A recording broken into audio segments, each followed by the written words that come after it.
بسم اللہ الرحمن الرحیم۔ السلام علیکم ناظرین، میں ہوں حافظ محمد یعقوب اور آپ کو خوش آمدید کہتا ہوں اپنے یوٹیوب چینل پہ۔ سب سے پہلے درود پاک اللہم صلی وسلم علی محمد و آل محمد وبارک وسلم۔ ناظرین، صحبت کا مطلب ہے دوستی، یاری، ساتھ مل کر چلنا، ساتھ رہنا، پاس بیٹھنا، یہ سارے مطالب صحبت میں آتے ہیں۔ یعنی دوستی کا مطلب صحبت ہے۔ یہ اتنا باریک کام ہے، اتنا سوچنے والا کام ہے کہ جو ہم بالکل اگنور کیے ہوئے ہیں۔ نبی کریم صلی اللہ علیہ وسلم کا ارشاد پاک ہے، فرمان علی شان ہے کہ انسان اپنے دوست کے دین پہ ہوتا ہے۔ یعنی دین تک بات چلی گئی ہے کہ انسان کا جو دین ہے نا، وہ اس کے دوست کے دین کی طرح ہوتا ہے۔ یعنی آپ کا دوست اگر اچھا ہوگا تو آپ بھی اچھے، اور اگر آپ کا دوست اچھا نہیں ہوگا تو آپ بھی اچھے نہیں ہوں گے۔ یعنی آپ چینج ہو سکتے ہیں، اگر آپ کوئی غیر مسلم یا غیر شرعی دوست بناتے ہیں تو آپ چینج ہو سکتے ہیں، آپ بھلے بڑے اچھے ہیں لیکن آپ کے چینج ہونے کا خطرہ ہے۔ اس لیے فرمایا گیا کہ انسان اپنے دوست کے دین پر ہے۔ دوستی کرنے کے لیے، صحبت کے لیے ہمیں ہر صورت چھان بین کرنی ہے۔ ہمیں یہ خیال کرنا ہے کہ ہم کس کے ساتھ صحبت رکھنے جا رہے ہیں۔ انسان پر صحبت کا اثر بہت جلدی اور بہت زیادہ ہوتا ہے۔ انسان اپنے ارد گرد کے ماحول سے صحبت لیتا ہے، حتیٰ کہ انسان جانوروں سے بھی صحبت لیتا ہے۔ نبی کریم صلی اللہ علیہ وآلہ وسلم کا یہ بھی فرمان ہے کہ گھوڑوں اور اونٹوں والوں میں فخر اور غرور ہوتا ہے، جبکہ بکریوں والوں میں عجز و انکساری ہوتی ہے۔ یعنی جو لوگ بکریاں پالتے ہیں وہ عاجز ہوتے ہیں، اور اونٹوں والے جو ہیں وہ متکبر ہوتے ہیں۔ یعنی انسان جو ہے وہ جانوروں سے بھی صحبت لیتا ہے، ان سے بھی اثر لیتا ہے۔ اسی طرح علاقوں کی صحبت میں بھی فرق ہوتا ہے۔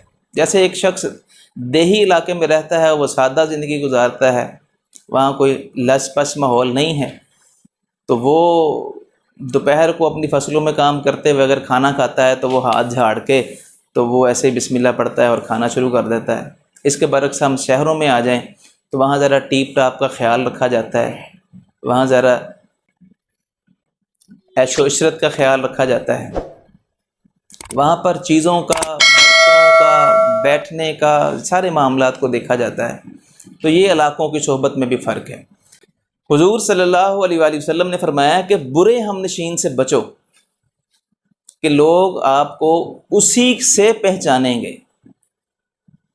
یہ آپ دیکھ لیں کہ ایک فرمان میں آپ نے بتا دیا کہ انسان کا دین اس کے ساتھ ہے، یعنی آپ کے دین کی حفاظت رسول اللہ صلی اللہ علیہ وسلم نے کر دی، اور دوسری جگہ آپ کی پہچان کی حفاظت بھی کر دی کہ برا ہم نشین جو ہے نا، لوگ آپ کی آئیڈینٹی اسی کی طرف دیکھ کے کریں گے کہ اگر اس کا دوست برا ہے نا تو یقیناً یہ بھی ویسا ہی ہے۔ یہ دنیا میں جتنی بھی برائی ہے، یہ جتنا بھی ظلم ہے، ستم ہے، کیا یہ سارے لوگ ماں کے پیٹ سے سیکھ کے آتے ہیں؟ یقیناً نہیں۔ یہ صحبت سکھاتی ہے، یہ یاری دوستی سکھاتی ہے ان کو کہ کیا کرنا ہے۔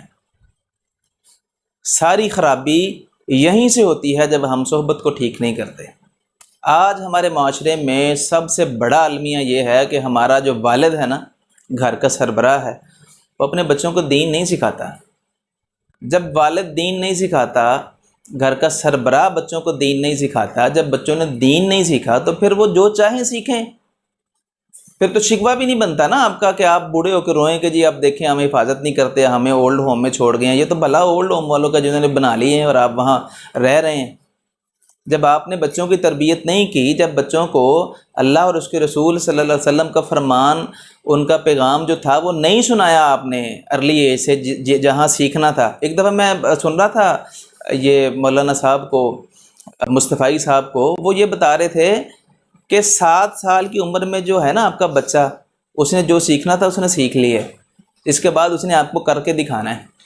تو یہ سٹیج ہے، آپ نے سکھانی ہے، آپ نے صحبت دینی ہے، اپنے بچوں کو اپنی صحبت دینی ہے، اور اس صحبت میں آپ نے اللہ اور اس کے رسول صلی اللہ علیہ وسلم کا پیغام دینا ہے۔ اسی طرح صحبت کا ایک مطلب جو ہمارے معاشرے میں بڑا ضروری سمجھا جاتا ہے، ہم تھوڑی سی بات کریں گے تنقید ہو جائے گی، معاملہ خراب ہو جائے گا، کہ ہم بیعت پہ بڑا یقین رکھتے ہیں کہ ہم یہ سمجھتے ہیں کہ ہمیں کسی اللہ والے کی صحبت میں ضرور جانا چاہیے. تو یہاں ان کی صحبت میں جانے کے لیے نا علامہ محمد اقبال رحمۃ اللہ علیہ ہمیں پیغام دے گئے ہیں. وہ فرما کے گئے ہیں کہ نگاہ بلند سخن دل نواز جاں پرسوز، یہی ہے وقت سفر میرے کارواں کے لیے. کہ جب آپ نے کسی کی صحبت اختیار کرنی ہے نا تو وہاں آپ نے 3 باتیں دیکھنی ہیں. سب سے پہلے آپ نے دیکھنا ہے کہ وہ شریعت کا پابند ہے کہ نہیں ہے. جو بندہ شریعت کا پابند نہیں ہے نا وہ کسی صورت آپ کا رہنما نہیں ہو سکتا، کسی صورت آپ اس کی بیعت نہیں کر سکتے. دوسرے نمبر پر آپ نے یہ دیکھنا ہے کہ گفتگو اس کی بہتر ہے، اچھی گفتگو کرتا ہے کہ زبان کے ساتھ کتا باندھا ہوا ہے اس نے. اخلاق بڑے ضروری ہیں. اور تیسری بات یہ ہے کہ ادب اور عشق رسول اللہ صلی اللہ علیہ وسلم کا اور اللہ کی ذات کا اس کے اندر ہونا بڑا ضروری ہے. پھر وہ اس قابل ہے کہ آپ اس کی بیعت کریں، آپ اس کی صحبت میں جائیں. لوگ یہاں پر یہ بات کرتے اکثر نظر آتے ہیں جی کہ سچی بات کڑوی ہوتی ہے، جی فلاں بندہ جو ہے نا جی وہ بڑا کڑوا ہے، وہ سچی باتیں کرتا ہے اس لیے کڑوا لگتا ہے. یا لوگوں نے اپنی پرسنالٹی یہ بنا لی ہے کہ جی میں سچی بات کرتا ہوں اس لیے کڑوا لگتا ہوں. عموماً آپ نے بھی سنا، میں بھی سنا ہے. تو ذرا مجھے بتائیں نا کہ رسول اللہ صلی اللہ علیہ وسلم سے زیادہ سچا کون تھا؟ صادق اور امین کون تھا دنیا میں؟ کوئی ہے رسول اللہ صلی اللہ علیہ وسلم کے علاوہ بھی صادق اور امین؟ تو وہ تو بہت میٹھے تھے، بڑی شرینی تھی ان کی زبان میں. کہ جو روایات میں آتا ہے کہ حضور صلی اللہ علیہ وسلم بولتے تھے تو سننے والا لفظ گن سکتا تھا. وہ ان کی گفتگو سننے والا تو اس کے اوپر سحر طاری ہو جاتا. تو ہم کیسے سچے ہیں کہ ہماری زبان سے جو ہے نا وہ اگلے بندے بات ہی سننا گوارا نہیں کرتے. حضرت علی، مولا علی کا علیہ السلام کا بھی قول ہے نا کہ 3 اشخاص کے ساتھ آپ نے یاری نہیں لگانی، ان کی صحبت میں نہیں بیٹھنا ہے. سب سے پہلا فاجر، جو اعلانیہ گناہ کرے. اعلانیہ گناہ اللہ پاک کو انتہائی ناپسند ہے. حدیث مبارکہ میں آتا ہے کہ ایک شخص رات کے اندھیرے میں گناہ کرتا ہے نا تو وہ دن کو اٹھ کے اس کا چرچا کرتا ہے، لوگوں کو فخر سے بتاتا ہے کہ میں نے رات کو یہ گناہ کیا. تو اللہ پاک اس پر لعنت بھیجتے ہیں اور فرماتے ہیں کہ اے بندے، جب میں نے تیرا پردہ رکھا ہوا تھا تو تو نے کیوں اپنا پردہ ظاہر کیا؟ کیا اللہ نہیں اس پر قادر تھا کہ اس کا پردہ ظاہر کر دیتا؟ اللہ بھی قادر تھا، لیکن اللہ نے پردہ رکھا. اب وہ خود جو ہے نا وہ اس کو اعلان کر رہا ہے اس کا، تو پھر وہ لکھا بھی جائے گا. اب گواہ بھی اس کے پیدا ہو گئے دنیا میں. اسی طرح آپ نے بے وقوف بندے سے دوستی نہیں لگانی. بے وقوف جو ہے نا وہ بیچارہ آپ کا جتنا بھی بھلا کرے گا نا وہ نقصان ہی ہوگا. وہ آپ کا فائدہ کر ہی نہیں سکتا. وہ آپ فائدہ کرتا ایسی جگہ پہ جا کے نقصان پہنچائے گا کہ آپ کو سمجھ نہیں آئے گی کہ معاملہ ہو گیا ہے.